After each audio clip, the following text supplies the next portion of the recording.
funciona todo esto.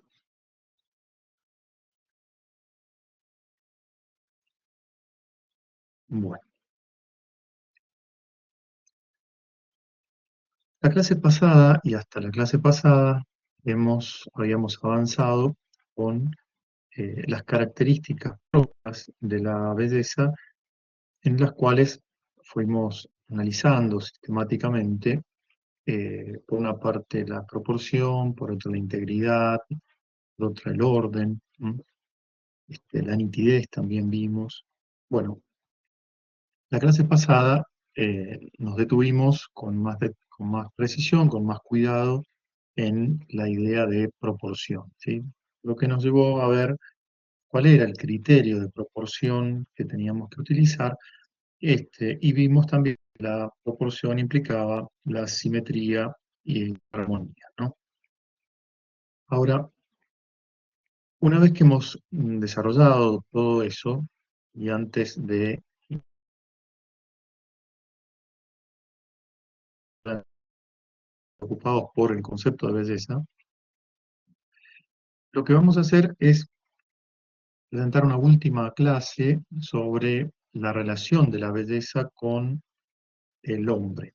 Es decir, pues, somos seres humanos y supuesto de que tenemos que eh, entrar en relación con, perdón, no que tenemos, sino que de hecho entramos en relación con lo bello, lo que vamos a ver es si además de la inteligencia, a la cual ya tratamos, porque ustedes recordarán que dijimos que lo bello subjetivamente, es decir, en cuanto a las condiciones del hombre, implicaba esta simple aprehensión, esta especie de intuición intelectual, insisto, es una especie de intuición intelectual, no es una intuición intelectual propiamente hablando. Este, Esto ya lo habíamos visto, cómo se daba en la inteligencia, pero ahora lo que vamos a ver en esta clase es qué tanto puede darse alguna relación de la belleza con otras potencias humanas. Bueno, y esto es lo que vamos a tratar de presentar y ver su posibilidad o no a lo largo de esta clase. Bien, entonces lo primero que vamos a hacer es ver las diversas relaciones que pueda tener la belleza con la naturaleza humana. Vamos a ver específicamente con qué potencia se relaciona de modo propio. Y después vamos a ver, para terminar, cómo la belleza se relaciona, además de la inteligencia, con otros elementos presentes en la naturaleza humana que iremos destacando más adelante. Por lo pronto, habría que empezar diciendo que la belleza como tal podría vincularse, si lo que estamos haciendo es presentar su relación con la inteligencia, perdón, con la naturaleza humana completa, como justamente la naturaleza humana implica un montón de facultades o de potencias, eh, tendríamos que ver la belleza vinculada en primer lugar con la inteligencia, que es lo que ya vimos, ¿sí? Ahí recuerden ustedes que insistimos en que la belleza se vincula a la simple aprehensión, es decir, a la primera operación, y no del intelecto, no al juicio, no al razonamiento, ni nada más que eso. Pero esto no lo voy a tocar porque ya lo dijimos, pero cabe preguntar si la belleza puede relacionarse con la voluntad, ¿sí? Con el apetito racional. También si se vincula con los sentidos externos, ¿sí? Si tiene que ver con la vista, con el oído, si en la vista y el oído hay percepción de belleza o no, en fin. También vamos a preguntar en esta clase si se relaciona con los sentidos internos, particularmente con dos sentidos que parecen intervenir muy intensamente en esto, que son el sentido de la memoria y el sentido de la imaginación. Veremos si es así o si no, ¿sí? Solamente estoy eh, presentando la cuestión, y terminaremos nuestra clase hablando justamente de la relación de la belleza con el temperamento. Es decir que voy a explicar, supongo que ustedes sabrán, pero bueno, si no lo saben, lo voy a explicar muy rápidamente qué consiste esto de los temperamentos, y veremos cómo ciertos temperamentos son o están más a- acordes a ciertas percepciones estéticas. Pero esto quedará para el final. Por lo pronto, como hay que ver la relación de la belleza con la naturaleza humana, se me ocurrió que era importante hacer un raconto, un recuerdo muy rápido, aunque más no sea, de lo que ustedes han visto en antropología. ¿Mm?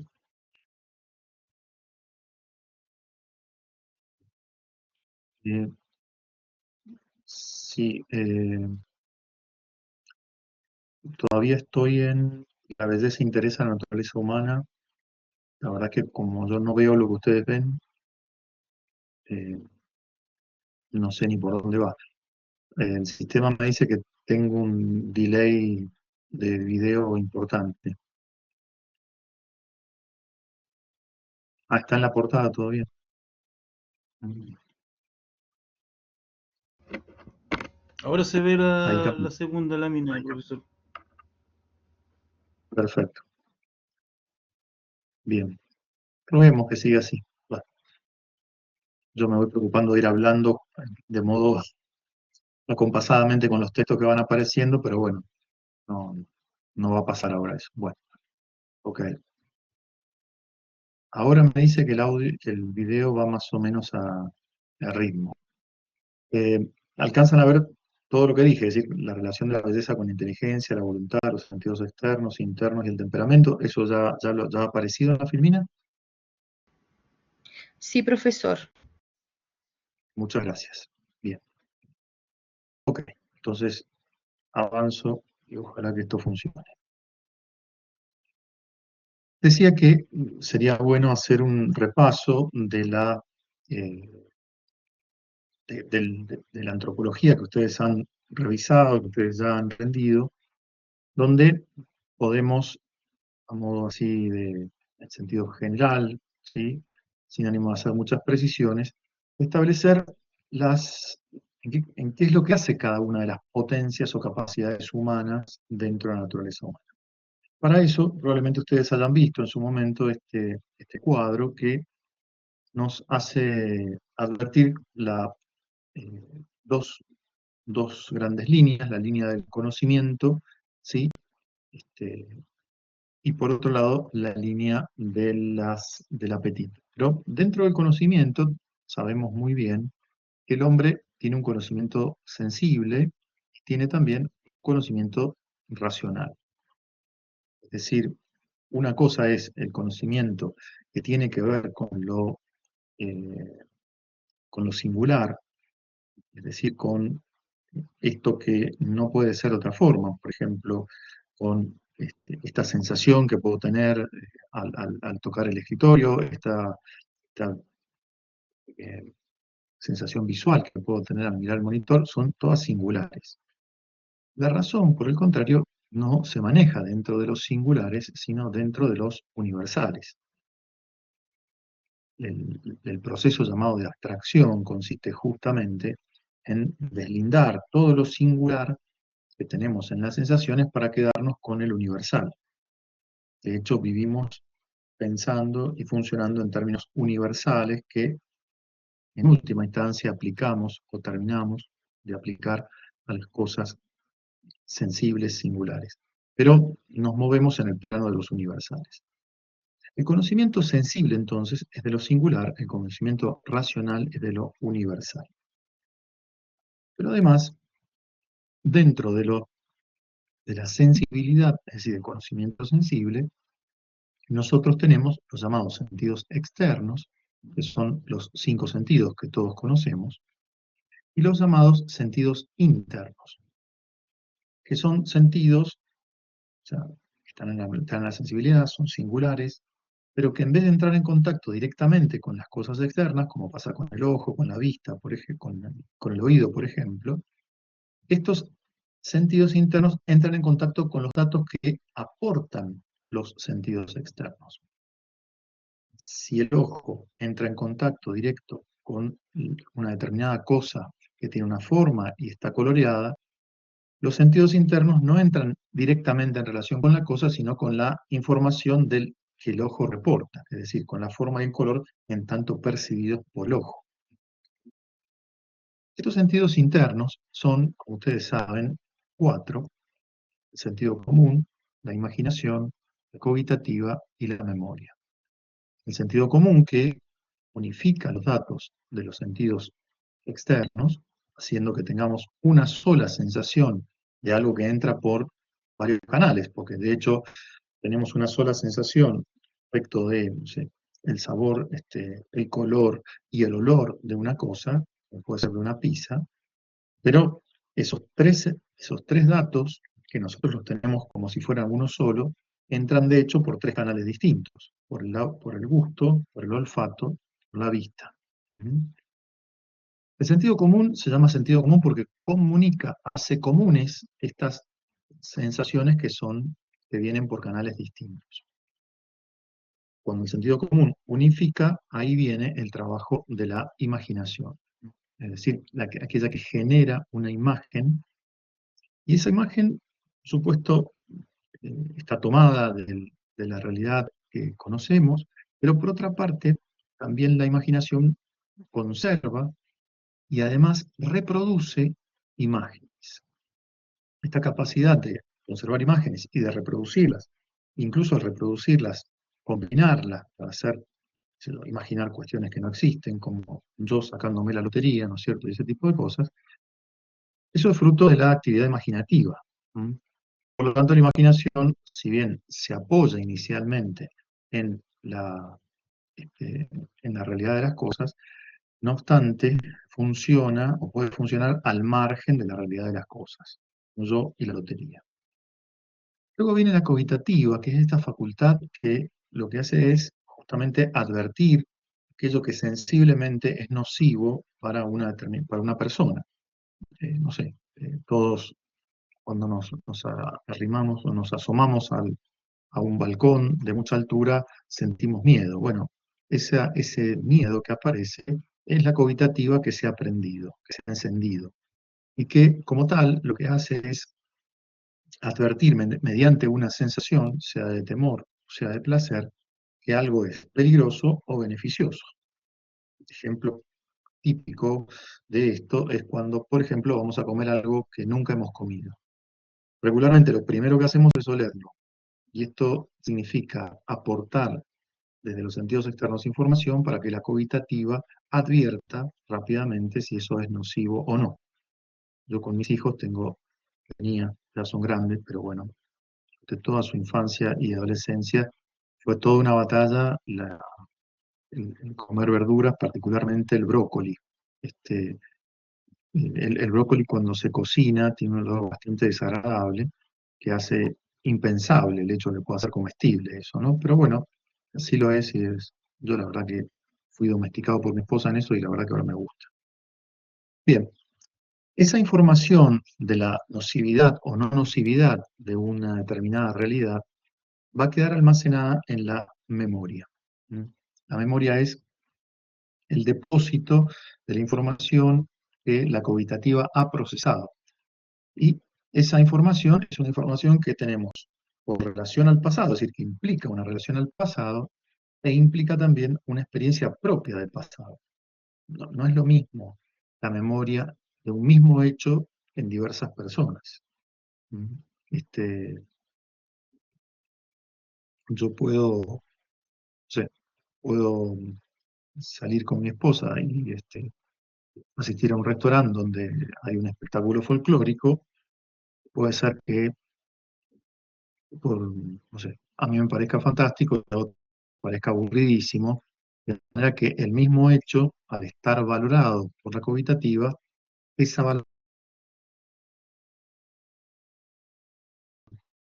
cada uno termina recordando las cosas muy subjetivamente, en el sentido de que muy en relación a mi experiencia personal, ¿no? Porque la memoria es una facultad sensible y por tanto singular, no es universal. Ahora bien, una vez que todos estos sentidos han operado, sobre lo que van operando es algo que Tomás de Aquino llama el fantasma, seguramente ustedes lo han visto. Fantasma quiere decir no una sábana blanca flotando en el aire sin ninguna explicación, sino que fantasma acá lo que significa es el producto de la fantasía, esto es, de la imaginación. Esa, esa imagen generada en la imaginación, valorada en la cogitativa y almacenada en la memoria, queda dispuesta para que se produzca el paso siguiente, que es la abstracción. Y esto ya es fruto de la inteligencia. Abstracción quiere decir prescindir completamente de los elementos singulares de ese fantasma, de esa imagen, ¿no es cierto?, decía, valorada y recordada, prescindiendo de esa singularidad, quedarse con el elemento universal. Ese elemento universal es el que sirve para todos los casos, ¿no? Vivimos en medio de universales. Nuestras madres nos dicen, ¿por qué no vas a la verdulería y compras tomates? ¿Sí? Cuando la madre dice eso, está enunciando un universal. Ustedes saben a qué se refiere, ¿sí?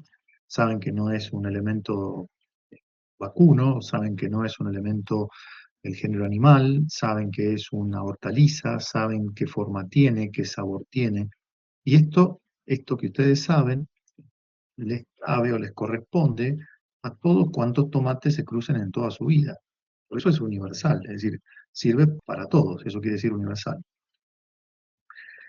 Ahora bien, conocimiento universal, este, perdón, el conocimiento tanto singular, sensible, cuanto el universal, suponen también que en nosotros se disparen ciertos movimientos de atracción o de rechazo. Estos movimientos de atracción o de rechazo es lo que se ha dado en llamar apetitos. Todos sabemos que si entramos a nuestra casa y hay un olor que la invade a milanesas, bueno, hay una disposición, hay una tensión hacia el comer, es decir, de repente nos da más hambre. Por el contrario, había brócoli, el apetito se retrae, ¿no? Bueno, el apetito puede ser también sensible y racional. El apetito sensible es el apetito que se enciende o que está dispuesto a encenderse frente a bienes que producen placer instantáneo o dolor instantáneo, o bien bienes que son de difícil consecución, es decir, que hay que esperar o transitar un rato para llegar a poseerlos. Estos bienes difíciles, ¿m?, son los que busca el apetito irascible. Y los bienes deleitables, esos bienes cuya posesión inmediatamente producen placer, son los que busca el apetito concupiscible. A nivel racional también existe un apetito, el famoso apetito racional o voluntad, ¿m?, que en vez de seguir a los datos de los sentidos externos o internos, sigue a la razón. Pongamos una serie de un par de ejemplos como para entender. Si hablamos de una vacunación, ¿sí? Una vacunación implica una aguja, una jeringa, una penetración de la jeringa en la zona muscular, ¿sí?, donde deja un determinado líquido que no sabemos bien qué es, y nivel, esto yo puedo sentir y lo puedo pensar. Si yo lo siento, ¿sí?, a nivel sensible, sin duda hay un dolor. Y ese dolor dispara en el apetito sensible un rechazo. Por eso nos cuesta, o a algunos les cuesta más, vacunarse, porque ven allí eh, una especie de agresión, digamos, o de afrenta a la corporalidad. A ver, una afrenta que yo entiendo que me va a hacer bien, pero justamente ese es el tema. Yo entiendo que me va a hacer bien. Eso no lo percibo a nivel sensible. A nivel sensible lo que percibo es el dolor. A nivel intelectual entiendo que me hará bien, lo quiero aun cuando sienta dolor. Ese querer a nivel voluntad es justamente lo que hace el apetito racional. Por eso, como verán, los planos humanos, que están muy marcados por la sensibilidad y la razón, por lo sensible y lo racional, por el apetito del conocimiento, digo, son planos que todo el tiempo están en nosotros. Eh, Decía recién, se hace la hora de comer, toda la sensibilidad interna empieza a imaginar comidas posibles, ¿sí? Porque usted tiene hambre. Tenemos hambre y decimos, hoy tengo hambre de, no sé, una ayuda con queso. Bueno, eso es no la tengo adelante, eso ha sido imaginado. A su vez ha sido valorado positivamente por la cogitativa y yo recuerdo, ¿no es cierto?, aquella famosa ayuda que comí en el 84, ¿no es cierto?, con esa rebanada de queso mozzarella, en fin, bueno, invento, ¿no? Eso dispara un deseo del apetito concupiscible. ¿Mm? Ok, hasta ahí es sensación, sentimientos, ¿sí? Lo que sigue es ver si es correcto. Por ejemplo, si tengo ayudas en casa, si tengo queso, si puedo calentarlo, en fin. Y después viene el querer de la voluntad. ¿Sí? Puedo decir, bueno, todo eso es muy rico, pero estoy a dieta, no voy a comer esto, bueno, y hasta ahí llegamos. ¿Mm? Bueno, quería recordar inicialmente esto para que ubicáramos, ahora viene toda la relación de todo esto con la belleza, ubicáramos en qué consiste cada una de estas facultades. Empecemos en primer lugar, a relacionar la belleza con la voluntad. Bueno, si vamos por este camino, si vamos por el camino de belleza y voluntad, ya habíamos dicho en clases anteriores de que la belleza no se vincula con la voluntad propiamente, ¿no? ¿Por qué? Y porque la belleza corresponde a la dimensión cognoscitiva, al conocimiento, y por ello no tiene ningún sentido, no tiene ninguna relación con la voluntad, porque la voluntad, como decíamos recién, supone el deseo, ¿sí? Ahora, si yo estoy frente a una cosa bella y la deseo, ahí ya no la estoy viendo como bella, la estoy viendo como buena, y ahí la cosa cambia. Por eso digo, no hay problema que la voluntad se despierte, pero no se despierta por la belleza, la cual basta a la contemplación, sino que se despierta por la bondad de esa cosa. Yo puedo reconocer que un vehículo puede ser muy bello, también lo puedo desear. Si lo deseo es que ya lo estoy considerando como bueno, no tanto como bello. ¿Mm? En la realidad estas dos cosas, belleza y bondad, siempre están unidas, por eso es que nos cuesta ver bajo qué categoría estamos analizando una determinada realidad. Lo cierto es que si la belleza es belleza y la consideramos como belleza, en ese caso estamos ante la contemplación, una actividad puramente contemplativa, mientras que si lo que estamos haciendo es deseando la posesión de eso, ahí estamos en el plano de la voluntad. Ahora, puede haber un deseo de contemplar la belleza, no de poseer la belleza, sino de contemplar la belleza. Sí, eso sí es cierto, hay un deseo intelectual de contemplar, ¿m? Tendemos a contemplar, vamos a lugares eh, que consideramos bellos justamente para contemplar. ¿M? En ese sentido, y solo en ese sentido, sino en un sentido bastante amplio, se dice que la belleza entra en relación con la inteligencia como si la inteligencia la deseara. Pero claro, es el deseo de la inteligencia por su objeto propio, por ese lugar donde ella puede reposar. ¿M? Reposa en la contemplación de eso. Así que no es que la belleza se relacione directamente con la voluntad, sino en sentido amplio con el deseo intelectual de contemplar. Insisto, yo puedo desear una determinada realidad, puedo desear, no sé, eh, una determinada, un determinado cuadro, por ejemplo, ¿no? Me gustaría tener este cuadro colgado en mi estar. Bueno, allí ya no estoy viendo el cuadro, la pintura, desde el punto de vista puramente bello, que me bastaría poderlo contemplar. Si lo quiero poseer, bueno, ahí ya lo estoy viendo bajo otra óptica, que es la óptica propia de la voluntad, ¿sí? no hay problema que pueda querer ese cuadro en mi pieza, siempre y cuando pague, digamos, no lo robe, pero aun cuando esto sea así, eh, ya lo estoy viendo no solamente como bello, sino como bueno. Por eso entonces quede claro que la voluntad no busca la belleza en cuanto belleza, sino en cuanto bien.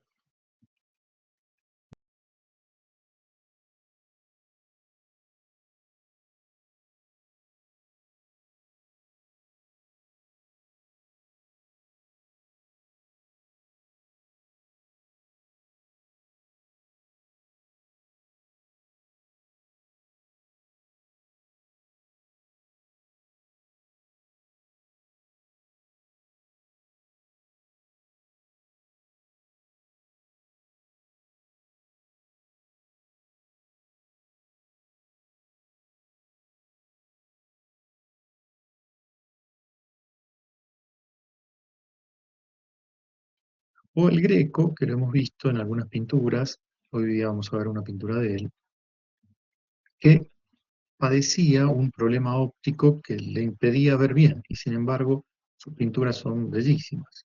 Es decir, algo que tendría que haber sido un obstáculo para pintar, no lo fue, de hecho, ¿no? ¿Y esto por qué? Y porque hay que entender que percibimos la belleza solamente a nivel intelectual, es decir, no a nivel de los sentidos.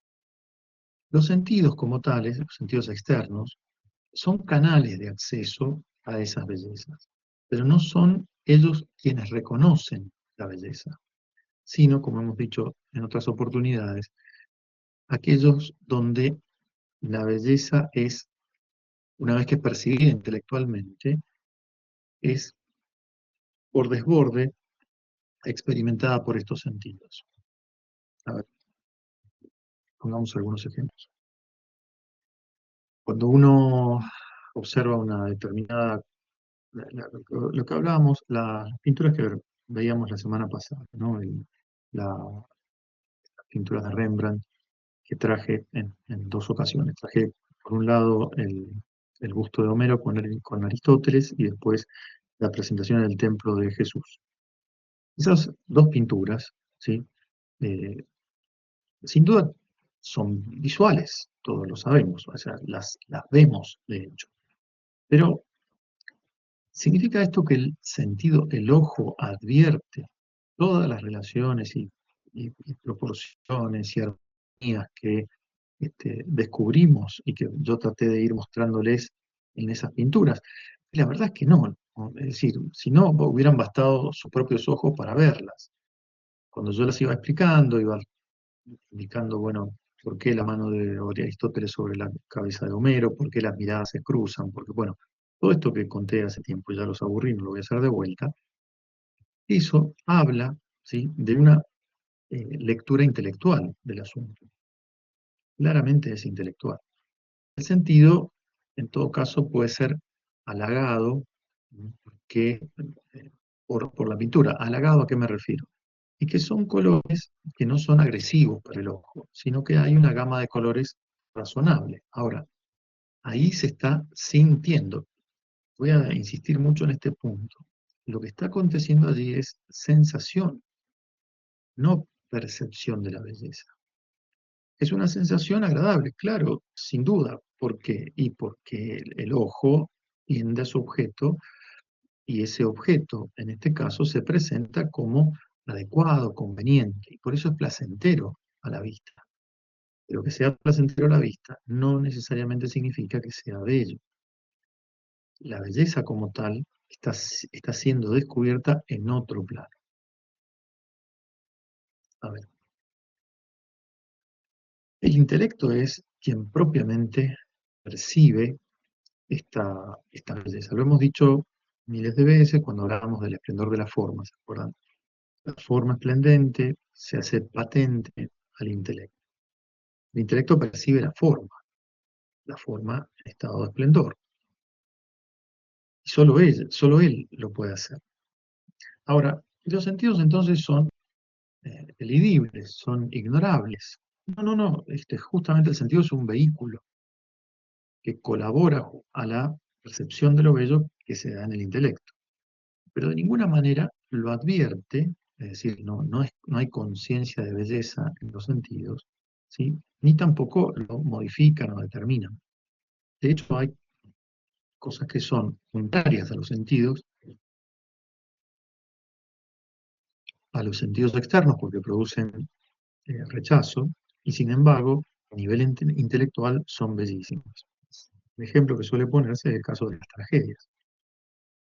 Las tragedias como tal, o la tragedia como tal, es una forma, un género literario que termina mal.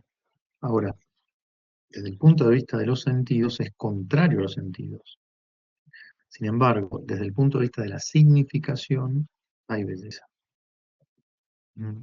El ejemplo que siempre traigo, Antígona, termina el texto hablando de su suicidio.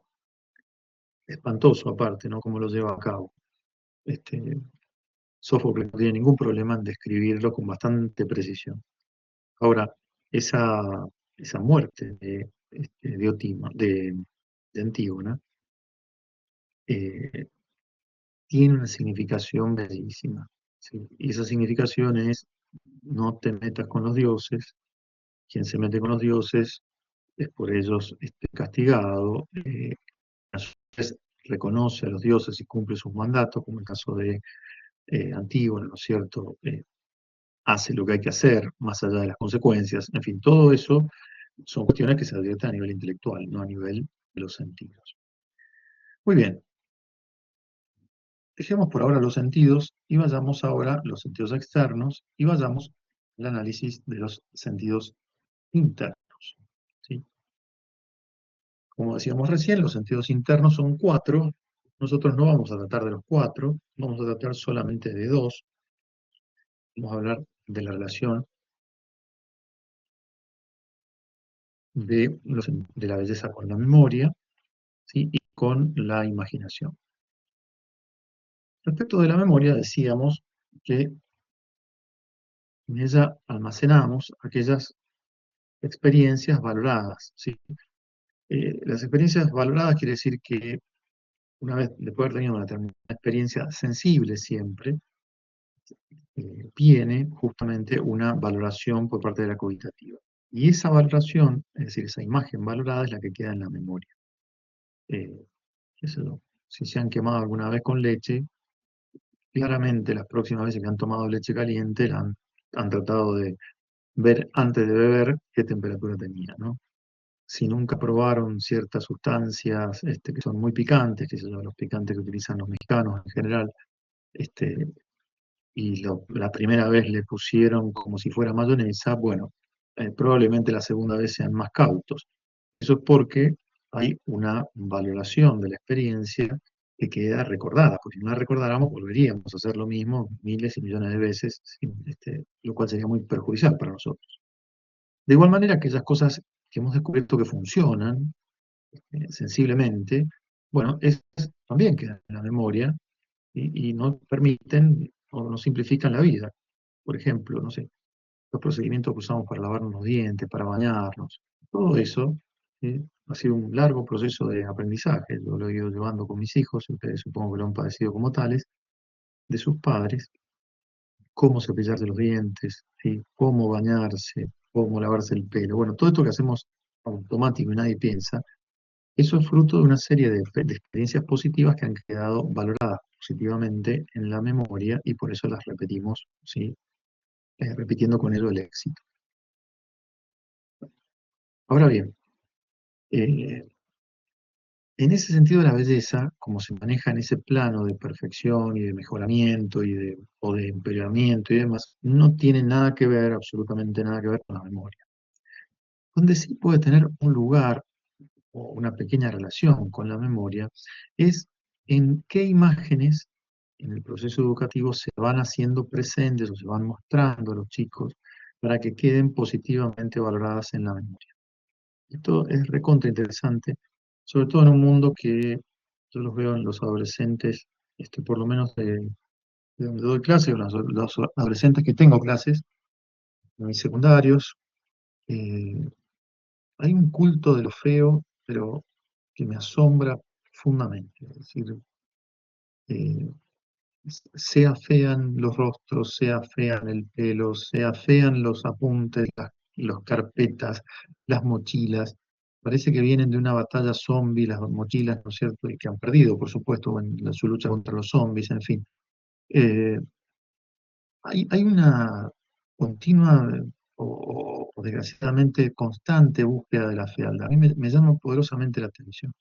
Ahora, esa, esa búsqueda de la fealdad supone que ha habido imágenes que han ido entrando en estos chicos cuando eran más chicos, en su proceso de formación, que no es bueno que hayan estado presentes. ¿Sí?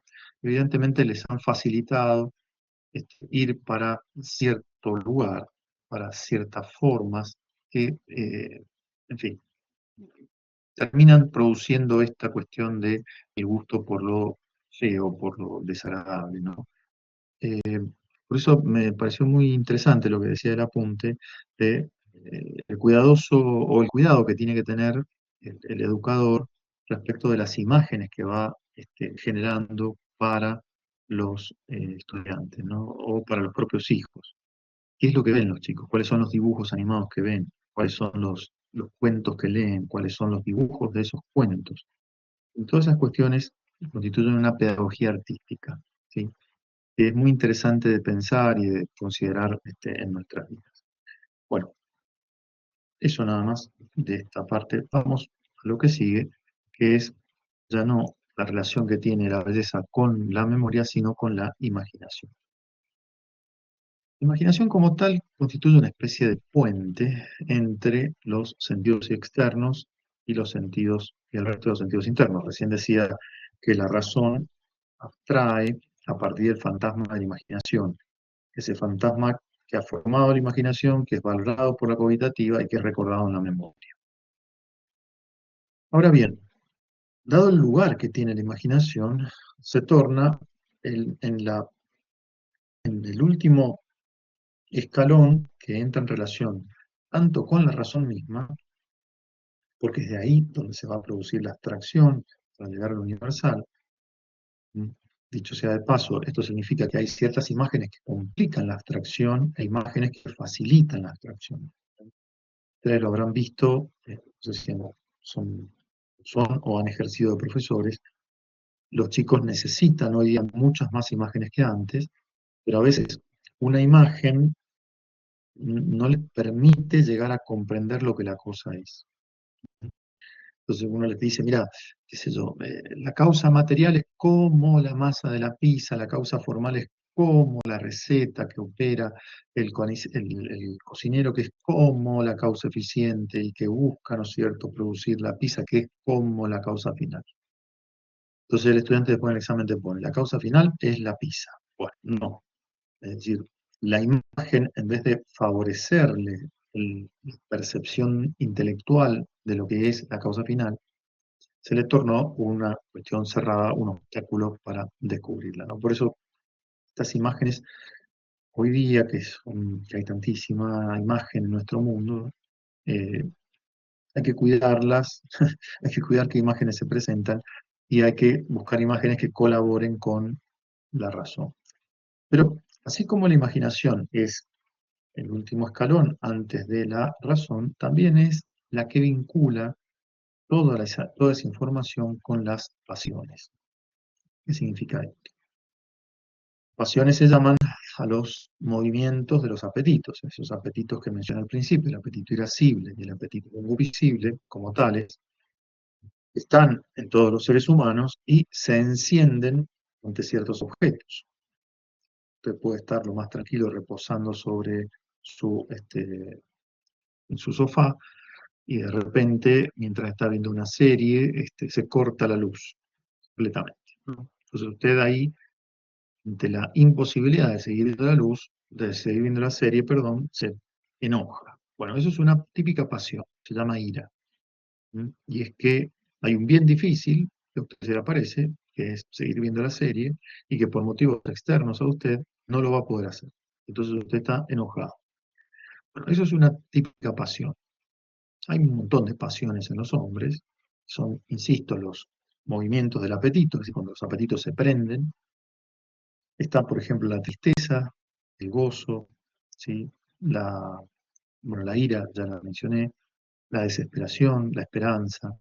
Son todos movimientos del apetito, son todas pasiones. La imaginación entonces, como tal, puede encender pasiones. ¿Cuántas veces nos ha pasado de que una persona simplemente pasa delante nuestro y desliza un gesto que podría tener miles de interpretaciones? Justamente por hacer una interpretación a nivel imaginativo se disparan un montón de pasiones, como por ejemplo el desprecio de esa persona, o uy, esa persona me quiere.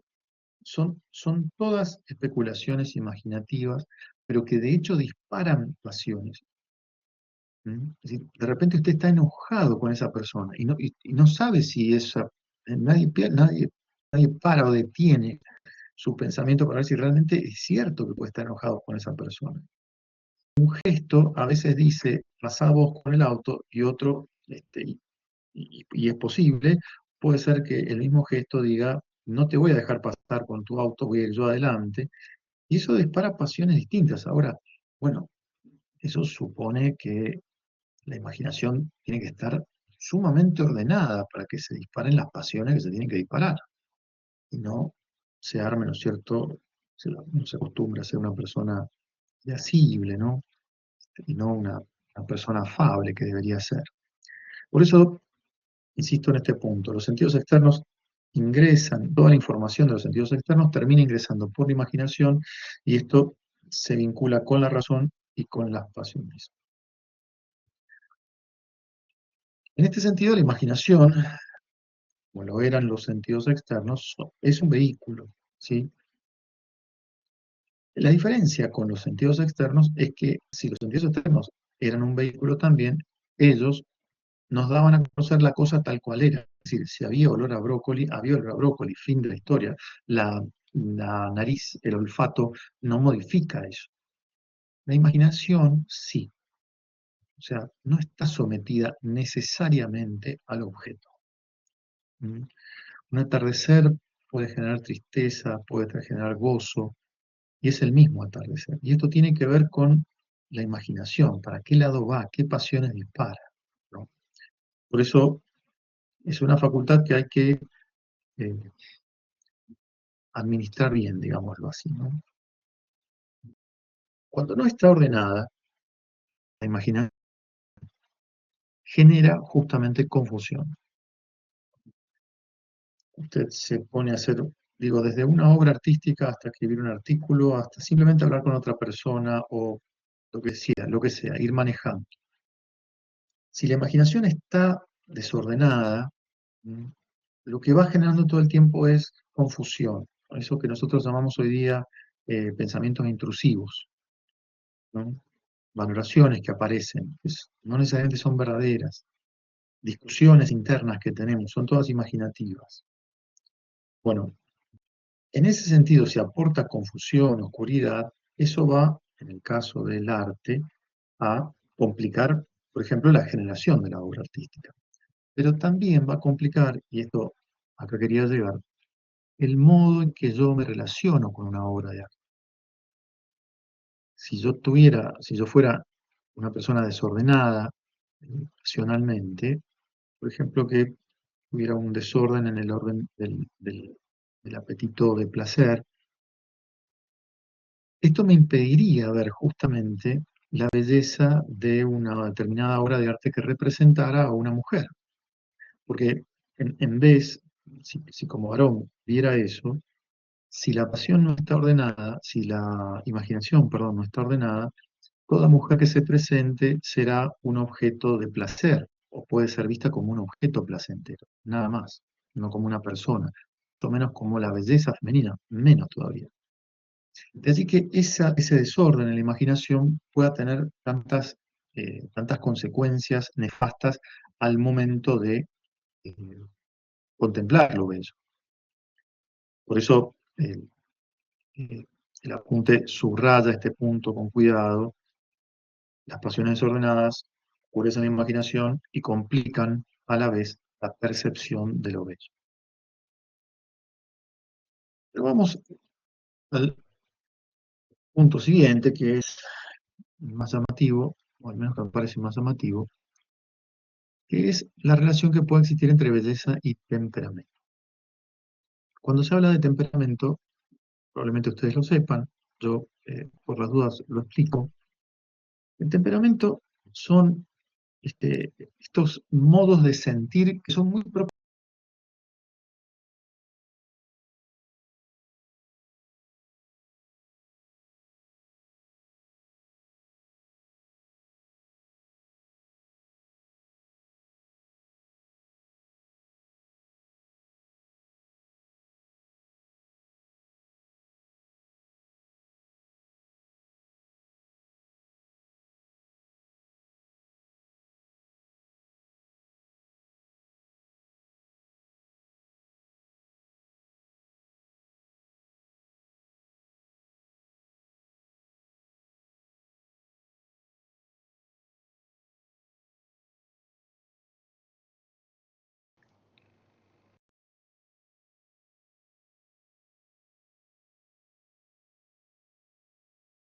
Conoce, no me quiere, o puede disparar la pasión de la ira.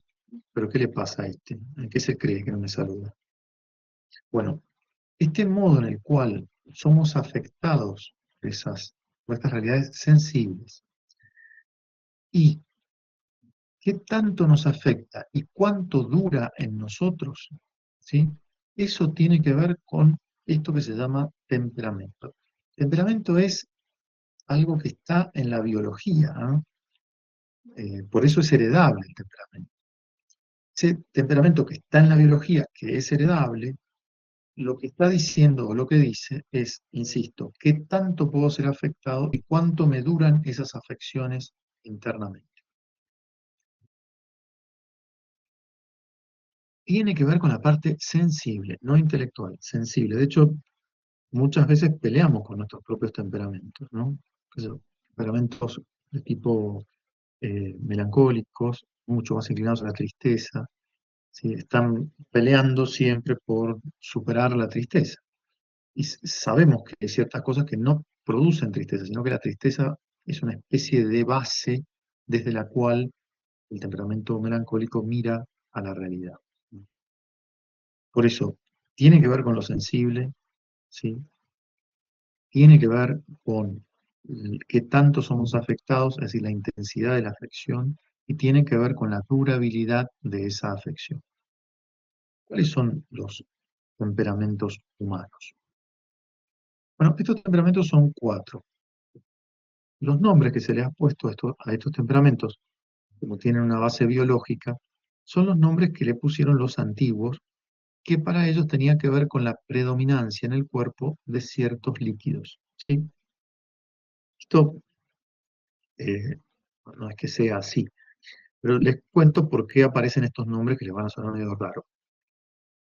Por ejemplo, el primero de ellos, el flemático es el que, pensaban los antiguos, en él prima la flema. La flema como tal es algo eh, soso, es decir, que no reacciona.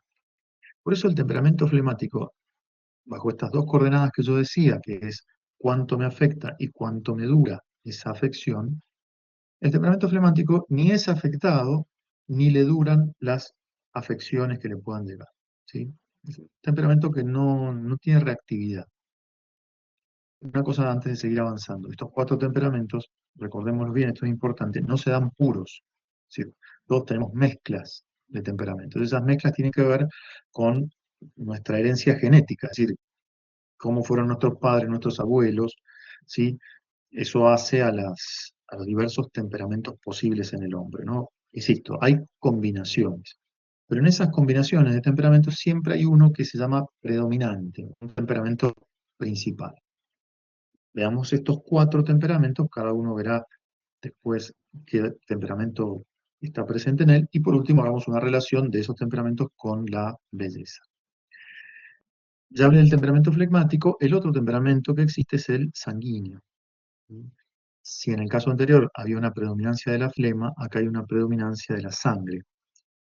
El temperamento sanguíneo, como tal, es el temperamento donde las impresiones son muy fuertes, la reacción es muy fuerte, pero dura poco tiempo. Son esas personas que se entusiasman muy rápido, che, y si nos vamos de campamento todos juntos, dale, vámonos de todo, tal, listo, perfecto, qué sé yo, a la semana los demás, y si, che, ya conseguí la carpa, no, no voy a ir. No. La impresión inicial parecía ser que era el líder que iba a comandar todo el campamento, pero con el tiempo eso decae, ¿no? Temperamentos flemáticos son muy inestables en ese sentido, perdón, los sanguíneos, disculpen, los sanguíneos son muy inestables porque oscilan entre los momentos de máxima alegría y profunda tristeza, ¿no? Y cambian con bastante rapidez de unos a otros. El temperamento sanguíneo tiene como característica buena el hecho de que es un temperamento muy alegre. Eh, Son el centro de la fiesta siempre. Ahora, el problema con estos temperamentos es que son muy superficiales también, ¿no? Entonces, las amistades que puedan generar, si no es un temperamento, digamos, que sea educado y cuidado y generado, acompañado de virtud, las amistades que tenga van a ser superficiales, su vida va a ser superficial, en fin. Este es el problema que tiene. El otro temperamento, el tercero, es el melancólico, ¿sí? El melancólico, a diferencia del sanguíneo, no reacciona rápidamente, pero las impresiones sí duran muchísimo en su corazón. Son personas que tienen memoria de elefante, ¿no?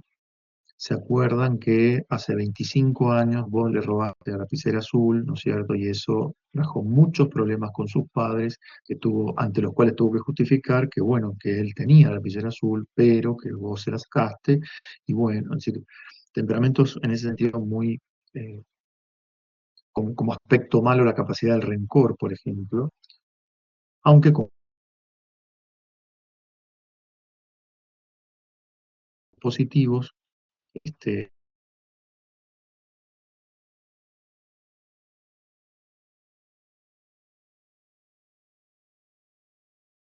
naciones fuertes de esos temperamentos, ¿no? Yo soy, por ejemplo, colérico.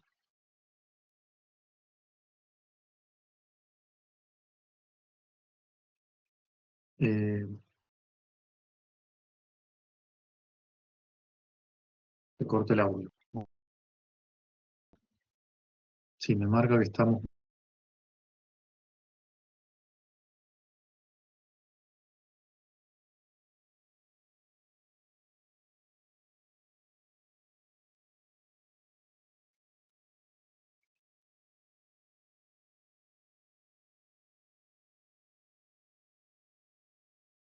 ahí.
Ahí no estoy proyectando, ahí es que cuando empieza la proyección del PowerPoint se baja muchísimo la calidad del servicio de Internet. Ahí sí. Bueno, veamos qué pasa. sigamos un poco más a ver si logramos. No falta tanto. Decía recién que el melancólico entonces es un temperamento muy rencoroso, o sea, como posibilidad de algo malo es su rencor, como posibilidad de algo positivo es eh, su capacidad reflexiva. El temperamento melancólico puede o tiene aptitud para reflexionar, por eso son muy intelectuales en general los temperamentos melancólicos, o pueden serlo, digamos. También pueden ser reflexivos en vano, ¿no es cierto? Pueden ser sumamente rencorosos, en fin. Por eso decía, el temperamento melancólico tiene sus pros y sus contras. El cuarto temperamento es el colérico, ¿sí? En este caso, se llaman coléricos porque acá no hay una predominancia, perdón, no lo dije recién en el caso del melancólico, pensaban los antiguos que a los melancólicos tenían una sustancia negra que se llamaba, perdón, una sustancia negra que por ser negra esa sustancia, negra en griego se dice melas, melaina, mela, de ahí viene la palabra melanina, y de ahí viene la palabra melancólico, por eso en el sentido de negro, de horizonte negro, digamos, ¿no? Ver todas las cosas mal.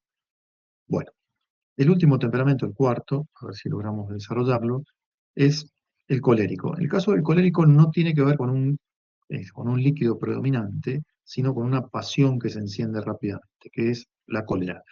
Porque el colérico, su temperamento se enciende rápidamente y dura mucho, ¿sí?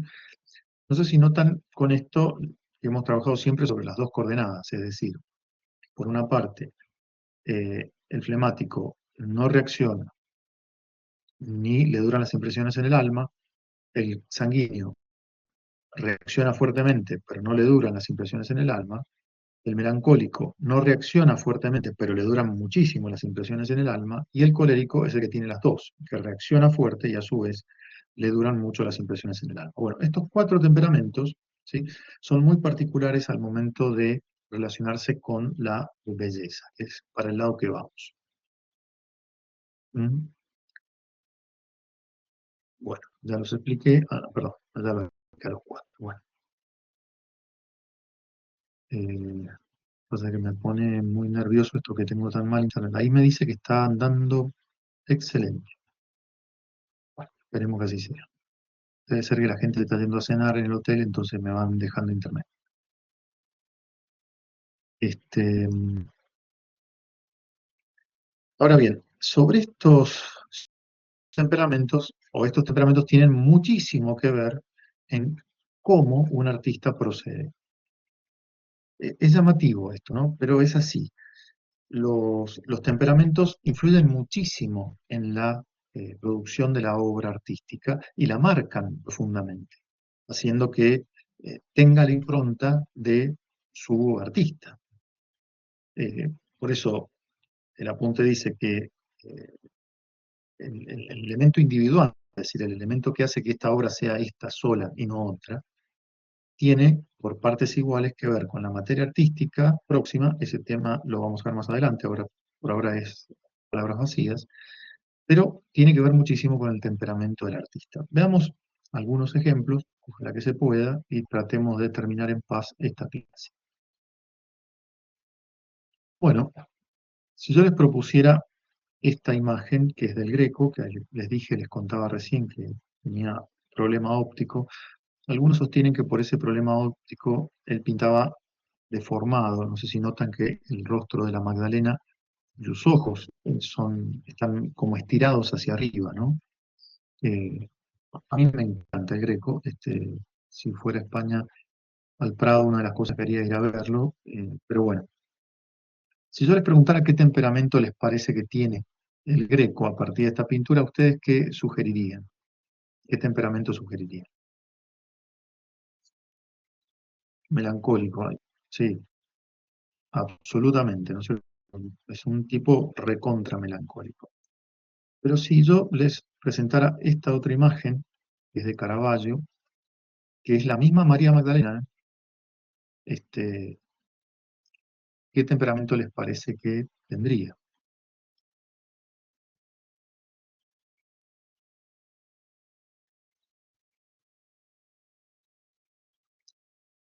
ahí no es tan fácil, ¿no es cierto?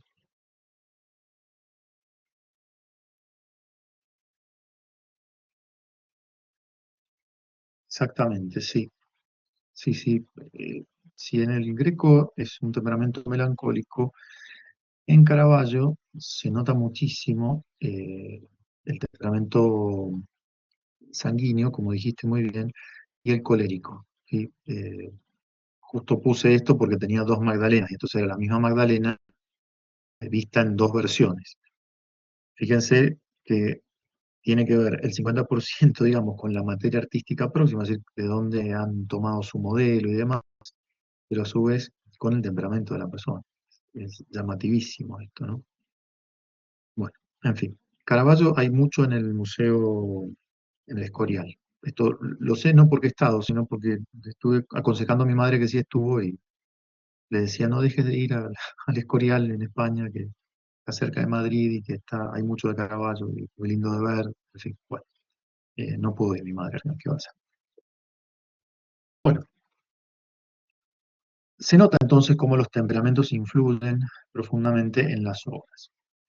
Por supuesto que esto eh, nos lleva a advertir una serie de peligros que pueden darse justamente si el artista no, o sea, ese temperamento no lo tiene educado, porque ese temperamento, ese es un temperamento sanguíneo, una determinada imagen lo afecta muchísimo. ¿Mm? Con lo cual podría educativamente, por ejemplo, entorpecerse su educación si esa imagen no fuera positiva, no fuera buena, ¿sí? O bien podría inclinarse hacia hacia un sensualismo, es decir, donde la intención no sea la belleza, sino justamente la producción de placer.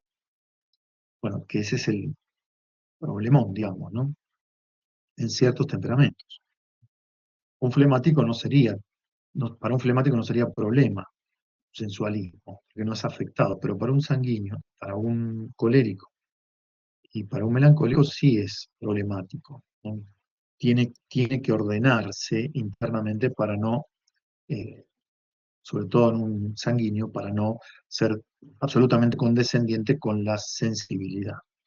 Y para cerrar esto que acabo de decir, se me ocurría proponerles eh, tres versiones de un mismo tema en obras pictóricas.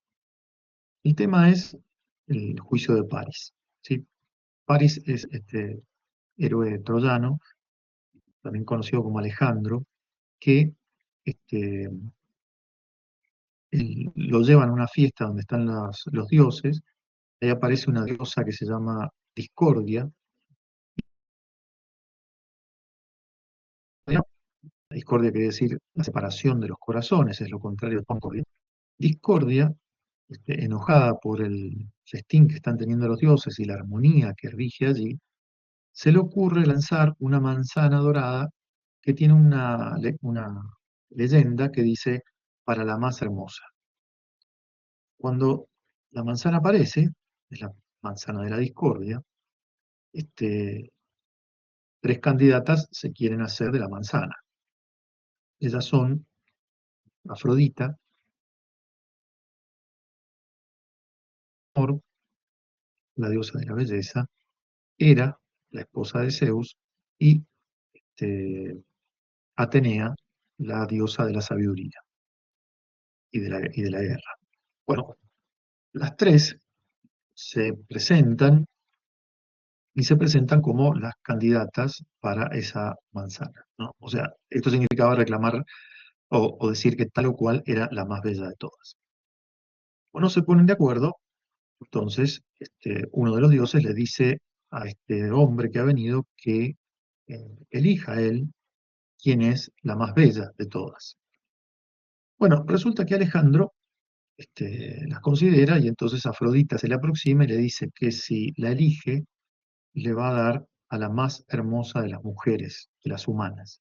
Y entonces Alejandro dice que sí. Alejandro es un típico caso de un sanguíneo terrible.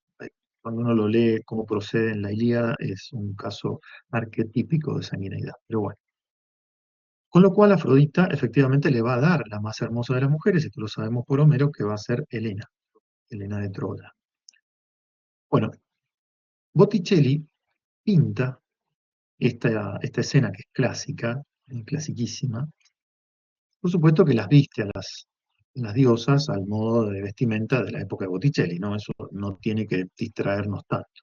Pero lo que sí hay que ver son los rostros que elige, los peinados, fíjense que son similares porque eran los peinados de las artesanas, la nobleza de la época de Botticelli. Bueno, en fin, el cuadro habla de un cierto temperamento. Acá, si ustedes me apuran, yo diría que hay racionalidad por doquier. La mirada de Alejandro, la mirada de Afrodita, que es la que va a tomar la manzana, ¿no? Este, las otras diosas no muy convencidas de que eso pase, pero en general lo que no se nota es un arrebato de pasión. Acá lo que se ve con claridad es una presencia eh, eh, una presencia de la racionalidad en todo el cuadro. Esto es Botticelli. Ahora, fíjense el caso de Rubens. Mismo motivo. Mismo motivo. Si recién la racionalidad era patente, acá el elemento racional está un poco pospuesto.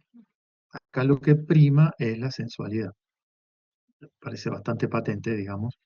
Usted puede estar en desacuerdo con los cuerpos femeninos como son pintados en la época de Rubens, pero lo cierto es que acá lo que se destaca del cuerpo femenino no es la racionalidad, sino toda la sensualidad.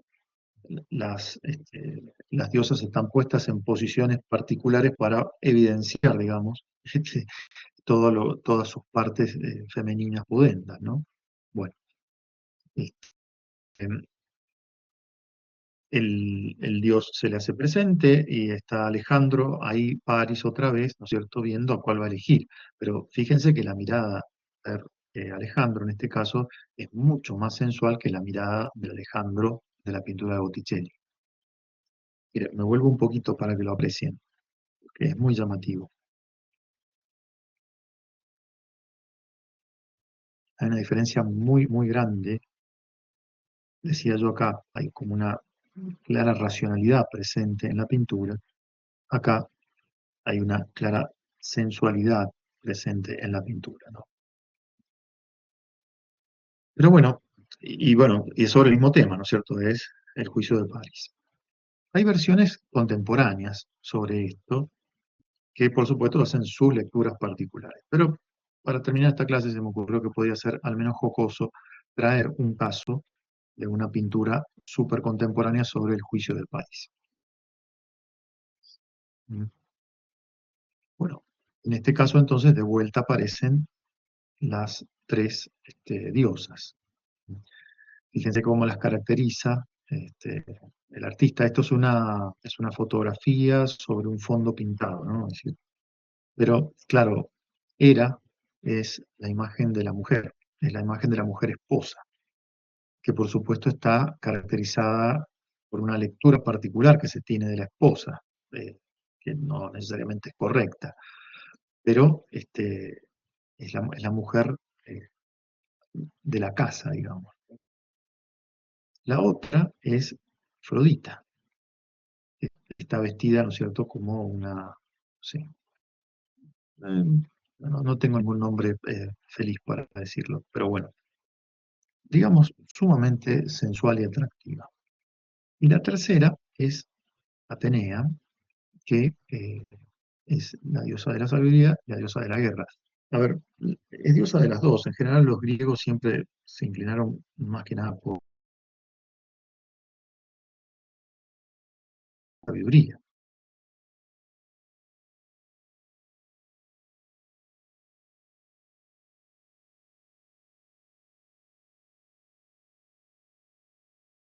Contemporáneo con cierta sensualidad, ¿no es cierto? Bueno, ok, y aquí están los dos, el dios y Paris, sobre todo Paris mirando qué es lo que va a elegir. Claramente está mirando a Afrodita, se nota facilísimo eso. Bueno, lo que quería notar con estas tres pinturas, esta no es una pintura propiamente, es cómo el temperamento del artista termina afectando la imagen llevada adelante, ¿no? O sea, muchísimo eso. Esta, la verdad que es una interpretación, no me gusta la de Rubens,